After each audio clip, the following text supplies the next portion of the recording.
G'day everyone, I'm Mike here with Damien, and today we're talking about Madier and Damien's incredible perfume brand. Thanks so much for joining me, My mate. pleasure. We connected, I think I saw you at a pop-up store on Instagram, one of your ads or something, and I thought, oh, that looks super cool. So I wanted to connect, and I sampled your product and really enjoyed it. So thank you for making the time to join me.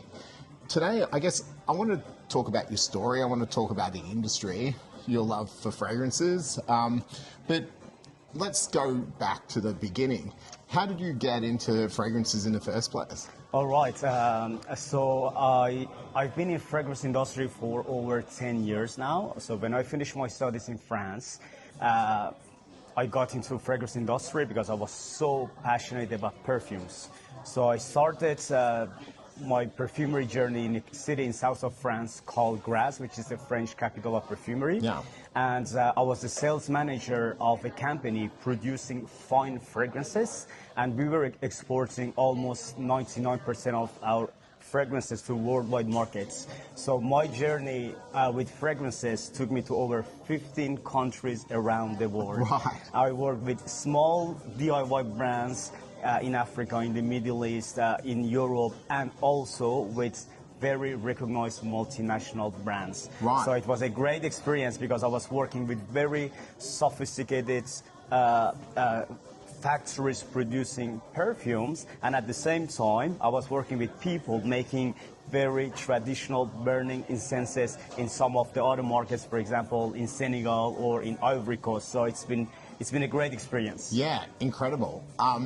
So essentially the company you're working for, were they using those different suppliers for different ingredients, or were they making perfumes for them, or how did it work? So what we were producing, the perfume concentrates. So that's the most difficult job of the process of producing eau de toilette, eau de parfum, because once we have the concentrate, you have the mixing with alcohol or with any other solvent. So we had our perfumers, we had our laboratory, we had all those sophisticated machines. So to give you an idea, we were using over 1,500 different ingredients, and we had a collection of over 15,000 perfumes in our database. So we were producing those the perfume concentrates, and our customers were actually brands who were producing eau de toilette, eau de parfum, body sprays.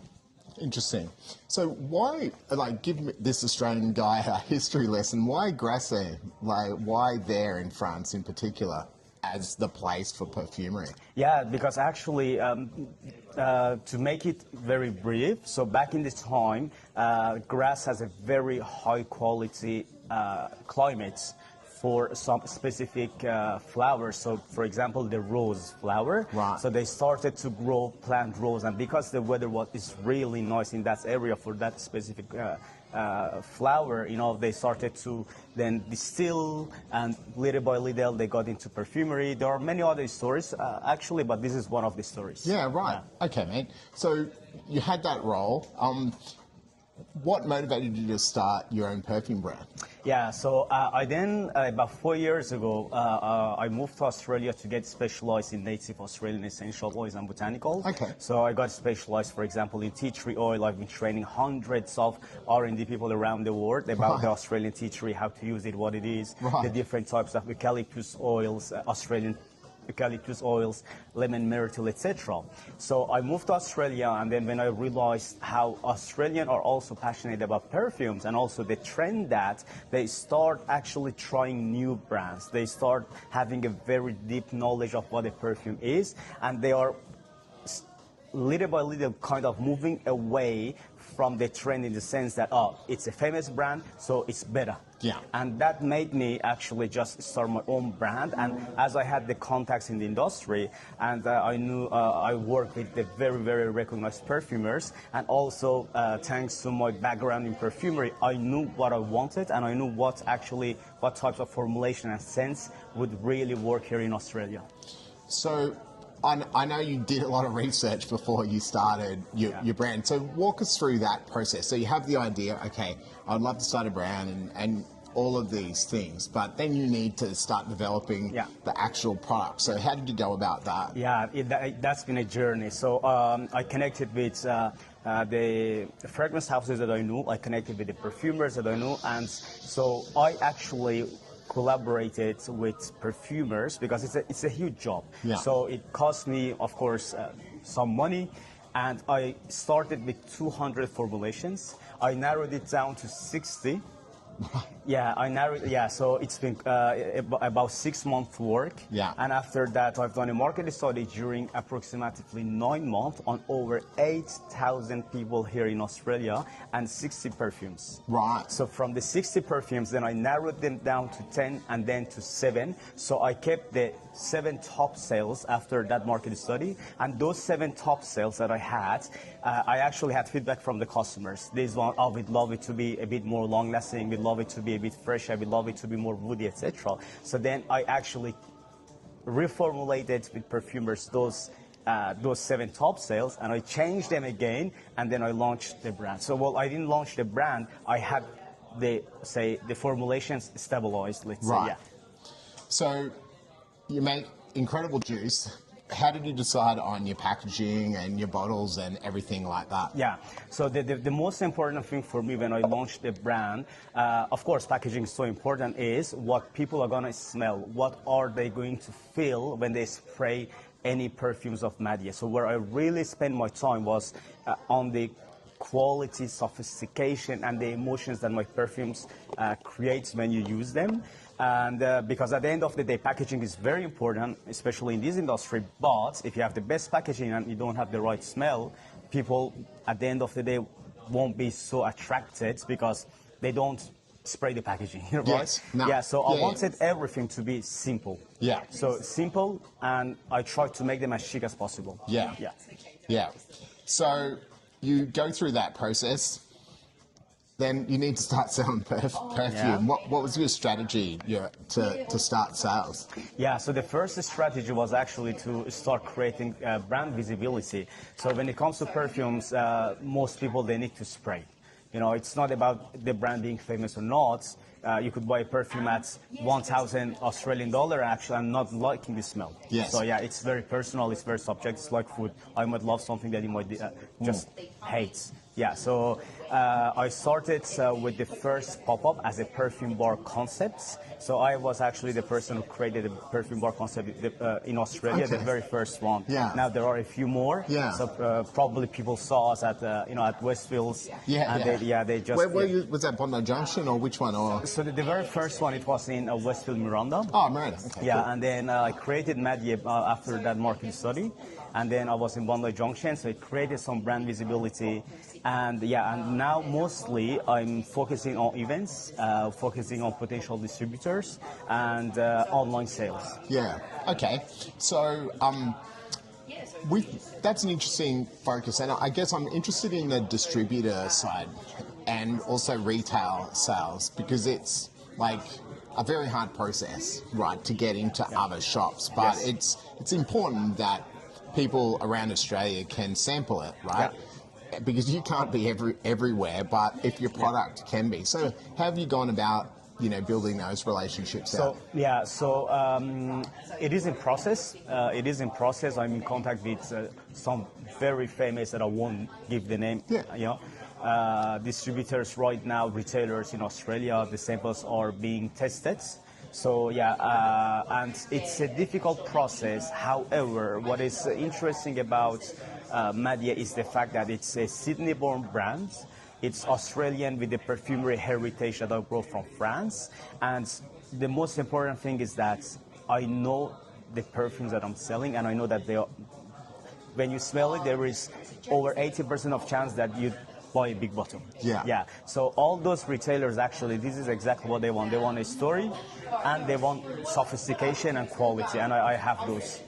So with the online sales side, how have you gone about that? Is it mostly meta ads, or product or getting content? How do you go about it? A bit of everything. So meta ads, of course, organic content, and also I attend events. So any types of events. It could be a wedding, a birthday, corporate events. Right. Yeah. So I actually set up my perfume bar there. So it looks like, because the perfume bar is inspired by an alcohol bar, so it's quite eye-catching. See, when I first saw it, I thought, people will make up their own perfume there, but obviously you've got your samples and stuff. They are ready made. Yeah. They are ready made. So the big bottles that I have, we just fill up the bottles on the spot, like a whiskey. Yeah. And then the industrial side of it is the fact that we bottle it on the spot.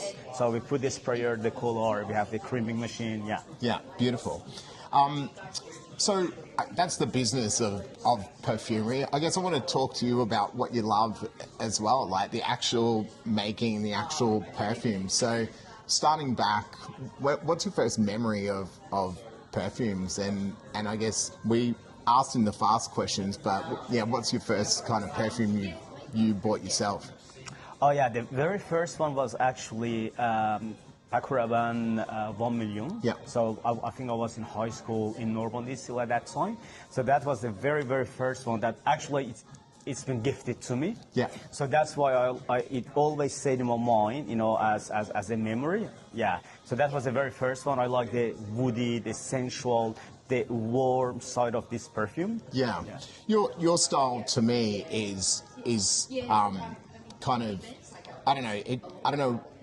Define it as a French style, but it's quite sophisticated, right? You've got citrus or something fruity up front, something floral in the mid notes, and something interesting, and then you've got the woods in the base or a bit of vanilla, and you change the woods up and things like that. It was interesting sampling your sample set because Mr. U, however you pronounce it, was my favorite as well, but the first time I sprayed Melon, I wasn't so sure, but I really liked the dry down, for instance. Like that dry down really, I really enjoyed I don't know what the woodiness in that dry down, and we can talk about them a little bit more, but I've always found it interesting with perfumery, and it's a hard thing to sell to people when they're only spraying stuff on strips, because it changes over time. And everyone starts, not everyone, but a lot of stuff starts with, a citrus, a bergamot, or like something up front. But it's the magic sometimes is in the dry down, and that's a hard thing to sell unless people actually put it on their skin. And, So this is exactly what when I say the sophistication of my formulas, that's exactly it. So when I created Madier, I wanted perfumes to be my brand to be niche, but a mainstream niche. So everybody would just like or love the perfumes. So when you're talking about the different layers, the first thing that people smell it's the top notes. So you need to have good top notes, obviously. So what I've done, the last step of the creation and the formulation of the 7 perfume was that I sent them to a very, very famous perfumer who is retired now, who only works on some specific formulas from time to time. I sent the perfumes to him, and he told me, he gave his best advice, and he actually asked the other perfumers that I was working with to add and take off or reduce some specific ingredients based on his experience, because he knew that after 30 years of creating perfumes, he knew what types of smell, what types of ingredients actually should be there or not be there. And that's how I tried to kind of perfectionate my perfumes. I guess it's interesting to think about the way people go about things, because other perfumers have a particular preference for some styles. For instance, they may love oud, right? And like to then make darker oudy type of things versus others. And I think yours are more versatile, and you can wear it during the day to work, at night, and everything like that. Do you think about making, quite specific things as well? So oud, actually, the next launch would be a specific perfume, and there would be a touch of strong oud and very woody. Right. Because I really enjoyed to see how, you know, the way the brand evolves, and every brand evolves, right? And then those additional, you know, elements. I think it's really important to have a consistent DNA, whatever that means. You know, when you smell Dior, it smells like Dior, like because it's probably because of the perfumers as well, but there has been a consistency, even the Boss bottled range, right? There's a Boss bottled DNA that's pretty consistent, even from a citrus to a heavy patchouli incense thing. There's something there that's really consistent, and I think that's quite important when you're starting out, so people can feel confident that the next thing will have that as well, or you find an attachment to that, I think. That's a very good point, because one of the questions that I was asking myself was how to make Madier be different. So as you were saying, when you smell any perfume brand, you always find similarities between the perfumes. You know, they have that signature that you have almost the impression that you're smelling the same perfumes. And this is something that I did not want. So I wanted actually I was targeting different kind of customers. So that's why each perfume that you have here, they are very different from each other.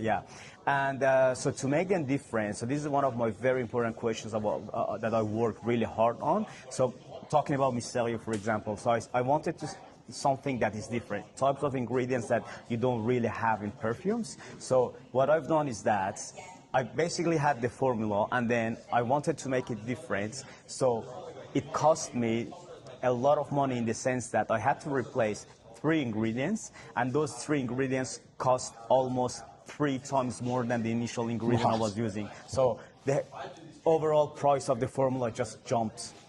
So that's one of the things that I've done to have this differentiation in my sense. Well, formulations, reformulations, the regulations is really hard, right? Especially in the EU. Like they're probably the most stringent, and they force changes, and it's hard for perfumers. I saw a video recently just about you know, Aventus and Creed, and one of the I don't know who, the owner or former owner, they were talking about how they can't use some of the old ingredients. So of course it smells different now than it did, you know, 10, 15 years ago. You know, which is a bit of a challenge. Which is a bit of challenge, and which is at the same time good, because at least you're sure that you're offering safe products to the market, and that's so important for me. Well, all the perfumers that I work with one of the most recognized French fragrance houses, a multinational group, and whatever they use, at least the only thing that I don't have to worry about is regulations. I know that it's safe, so important, and also safe products and all cruelty-free. What's your attitude towards like naturals versus, you know, synthetics? And this is again a great question, because I got specialized in natural, native Australian essential oils and botanicals. So it's there is this misunderstanding of synthetic products when it comes to perfumes, and because we use synthetic products on a daily basis. You know, when we get up in the morning, you know, we have shampoos, we have shower gels, and when we eat flavors, for example, ice creams, whatever the flavors, you know, that they use in the drinks, so all synthetic. The most important thing is to understand how it's made, the brands, you know, and so we are using synthetic products on a daily basis. We drink, but they're safer. That's flavors, the thing. You know, they are safer in this context, and it's interesting, like, you know, to a degree that a lot of naturals people have reactions to, and that's why they, you know, So actually, all the reactions, irritations, for example, on the skin, they are related to some specific ingredients. I'll take an example of a product, lemon myrtle, which is quite famous in Australia. You use it in your cuisine. So these products, when you want to use it in any cream, it's very regulated, because this product is about 80%, if I remember well, composed of citrals, and citrals creates irritation, and that's a natural product. It's not because it's natural that is necessarily good. So you have to understand the specific percentages that you could use, and that's why scientific studies are very important to help you formulate the products. If you don't have those scientific studies that, yeah, this product you could use up to 3%, up to 2%, up to 1%, that's where you could actually create reactions. Interesting. So, mate, the industry as a whole, like, what do you think it should be doing better? So, are you talking as a whole in Australia or globally speaking? Oh, well, you know the global environment. I'm happy to speak about both, but yeah, where are the opportunities, I guess, and what are some of the concerns in the industry from your perspective? From my regulatory questions, it's always on the table. Yeah. That's I think which is good. What we could do better in terms of the industry is actually. I think it's not because it's Madier and a new launch, new brand. It's good to share more deep understanding of the perfumes, because when you know perfumes, when you know how they are formulated, you can read the labels, for example, and then you start also trusting the small brands that could do like beautiful products. Yeah, so it's going to open opportunities for small brands. And that's what I've loved, to be honest, getting into it. Like, I started out with like some dupe brands and other brands, and then designers, and then I've started to get into other things. And as soon as I found a lot of smaller Australian brands, I've started to rave about it, because at the same price point as, or even better price point than a lot of the designers, you can get a higher quality thing that's more interesting and more unique, right? And it's hard for people, and that's why I'd like to help do something about it, because everyone buys gifts of perfumes, right? Everyone, it's not just, a lot of the industry talks about like choose your signature scent, but it's actually way more gifting and way more of that. So it would be great if we could help people buy better things for other people as well. And that's just really being able to, an awareness thing with the brand. And there's so many great stories in Australia. Goldfield and Banks is a really great story. They've haven't been going for that long, but they've got some absolute banging, like, original scents, and now a global business. And there's a couple others as well, and that's a really great example of high quality, original things that fit, a certain kind of niche, but and being their own thing. I'm a big fan of Goldfield Banks because of that. Because when you get their product as well, that's it. Like, they've got a cleanliness and a soapiness in a lot of the dry downs, and I dig that. Like, I love Acqua di Parma, and because they have the same thing. I like that Italian, like, soapy cleanliness. I'm old, I like that in my fragrances, but and Goldfield Banks kind of have that vibe as well, while using interesting Australian, botanicals and other things. Yeah, totally agree. When it comes to all those expensive perfumes, generally speaking, so if you go behind the scene, you see there is a lot of marketing, and that is where the money goes. And somebody must pay for it. And it's the person that buys the perfume on the shelf. That's the thing. Well, mate, thank you so much. Do you want to have a chat about some of the perfumes you brought along? Oh, yeah, definitely. So I brought 3 perfumes in 3 different sizes, so that you see the different sizes. So the biggest size that I have, it's 100 ml. And, I made the bottles very classic. I didn't want to do round bottles, or, these bottles, they took me a long time to find them, just to be different from anything else you find. So I have the 100 ml. It has, this. The metallic cap's beautiful. Exactly. So this is one. Before, the first time I hadn't had one with metallic cap, and I was on camera trying to put the cap close, making a fool of myself. But so let's explain, Lom. What are the notes in this, mate? I'll let you smell. So you've got like a citrus kind of opening. So you're the perfumer. You explain the magic, mate. So L'Homme is a very sensual perfume. So, you know, when I talked about Paco Rabanne, for example, because I wanted, of course, it's very different from Paco Rabanne. It has nothing to do, but the sensuality, the warmth is there. Yeah. So there is freshness in there. Yeah. There is woodiness in there. There's a bit of sweetness, but not too much. Exactly. Yeah. Exactly. So very well balanced. Yeah. So, and when you spray it, it's quite a strong smell. You smell it immediately, and it lasts very long because of the specific notes. Actually, that's really interesting. I was surprised by that. Yeah. Because most of the freshies, even the ones I love, don't last very long on my skin, but in the dry down of that actually lasted. Yeah. And it was funny because we were messaging each other, and you said just wait until like the dry down in terms of making your mind up about things. And I kept smelling that on my arm. Yeah. You know, of course, the long lasting of the perfume depends on the quality, the ingredients, the scents, many different factors. Yeah. Some people, they have just the wrong skin for perfume. So and whether the perfume doesn't last, whether it just doesn't smell well. And what I like about this perfume is that even if you have a bad skin, and that you really don't wear a perfume because it just doesn't stay or it just doesn't smell well on you, this perfume, there is a very higher chance that it's going to smell as it smells on the spray almost, and it's going to last. Beautiful. So that's one. All right. The next one. The next one is called Charmante. So talking about the name, all the names of my perfumes matches the personality of the perfume.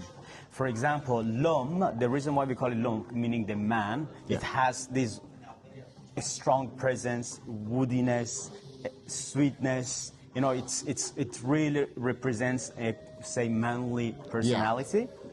And Charmant? Charmant. So that is my top seller at this stage for ladies. Yeah. So Charmant, it's a very nice oriental floral. Yeah, so it gives this heavy side of it. There is a great fruitiness in there with nice woody sandalwood, cedarwood notes, and it's specifically long lasting. So all my perfumes on your clothes, all of them, minimum 2 days on the clothes. Yeah. And on the skin, all of them, they say from 8 to 12 hours. Again, on the beautiful skin. and versatile. My wife's wearing that, could wear it in the morning or wear it out at night. There's a cleanliness as well about that, which is really, really nice. But it's not overly powdery or anything. There's a little bit, but it's not overly powdery at all. Yeah, beautiful, man. Yeah. And last but not least, your favorite? Yeah, so this is the third size, which is the travel size. It's you could actually just put it in your pocket. Yeah, that's cool. I've been talking about this, and this is one of the things that annoys me with designer brands, right? They make only bigger sizes. Exactly. And then they complain about, you know, people wanting cheaper things. Well, they could be selling cheaper things, and I would buy a 30 mil size at a cheaper price point versus 100 mil, you know, dupe or something, if it was that company, if I could get it at 30 mil. But if I can only get it at 100 mil and it cost me a couple of $100, then, you know, and, you know, they have to do something about that. So, explain this one. So, Misterio, meaning mysterious. And the reason why we call it Misterio is that this perfume is, you have the citrus fresh side, you have the woody side, and there is a spicy side that makes it so interesting. And we gave a sensual side with lavender notes. Usually I haven't seen much perfumes, men perfumes with a strong touch of lavender. Yeah. But in this one, the lavender side, the lavender state made it just incredible. So this is a type of perfume. It's not as strong. It's mysterious. So when you're sitting next to me, well, you'll smell a perfume on me when I wear it. But when you sit next to me, then you'll be like, what is this expensive luxury smell, you know? Yeah, absolutely. The lavender I picked up straight away, and it made me think of other things with lavender in it, right? Yeah. But then it dries down, and it's its own thing. Yeah. For me, the lavender really like popped off my skin as well. Yeah. You know, I've done when I was doing the market study on this one with friends and also some people, literally strangers. I've done a lot of games, fun games with this one. Yeah. So this is the perfume that when you go out, you wear it. You are 100% sure, especially if you spray it before getting somewhere, you're 100% sure that people are going to ask you what the perfume is. Beautiful. Yeah, we've done it. Yeah, we've done the testing at least over 20 times with friends. I tested on friends. They had perfumes that they bought around 600. It's very simple. Tonight we're going out, we use that one. Tomorrow night or next week, use this one. Yeah. That's what people say. Yeah. We've done all these types of fun games, and I can guarantee if a person goes on a date, this is the perfume that I recommend. Yeah. Beautiful. Well, mate, thank you so much for joining us. That was an incredibly informative discussion. And I'd love to get you on again and pick your brain about the whole industry. And we'll talk about more of the range as well. Well, yeah, thank you for your time. It's been an absolute pleasure.